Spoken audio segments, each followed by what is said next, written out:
पाकिस्तान के साथ लगी अंतर्राष्ट्रीय सीमा से 40 किलोमीटर की दूरी पर देश की वायुसेना ने आज इतिहास रच दिया। पहली बार किसी सुखोई Su-30 MKI लड़ाकू विमान को राष्ट्रीय राजमार्ग पर उतारा गया है।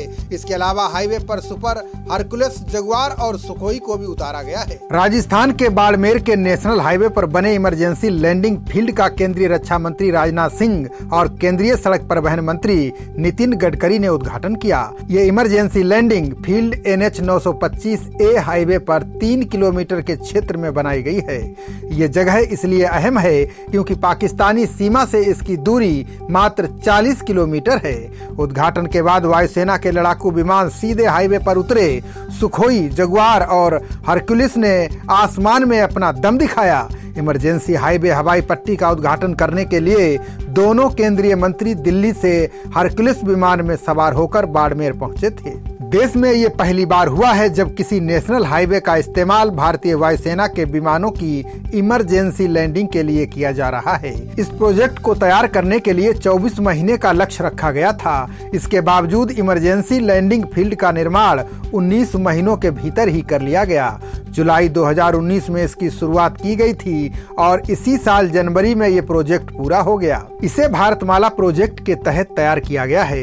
ये युद्ध और इमरजेंसी में बेहद उपयोगी साबित होगा। इस हवाई पट्टी को बनाने में 33 करोड़ रुपए खर्च हुए हैं। ये हवाई पट्टी 3 किलोमीटर लंबी और 33 मीटर चौड़ी है। रक्षा और परिवहन मंत्रालय के सहयोग से देश में इस तरह के 12 हाईवे तैयार किए जा रहे हैं जहां विमानों की लैंडिंग कराई जा सकेगी। चीन, अमेरिका, रूस, जर्मनी, स्वीडन, दक्षिण कोरिया और स्विट्जरलैंड ने अपने राजमार्गों और एक्सप्रेस वे पर विमानों के आपात स्थिति में उड़ान भरने के लिए ऐसी हवाई पट्टी बनाई है।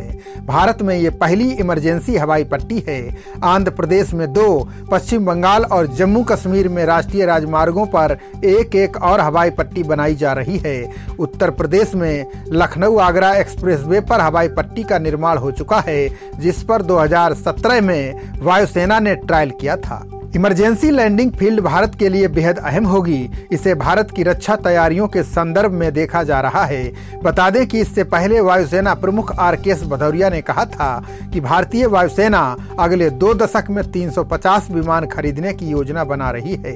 उन्होंने चीन और पाकिस्तान की चुनौतियों को देखते हुए भारतीय वायुसेना की समग्र ताकत को बढ़ाने पर जोर दिया। वायुसेना प्रमुख ने कहा कि उत्तरी पड़ोसी को देखते हुए हमारे पास आला दर्जे की प्रौद्योगिकियां होनी चाहिए, जिन्हें सुरक्षा कारणों से हमारे अपने उद्योग द्वारा देश में ही बनाया जाना चाहिए। वायुसेना प्रमुख ने कहा कि तेजस हल्के लड़ाकू विमान परियोजना ने भारत में एरोस्पेस उद्योग में भरोसा पैदा किया है।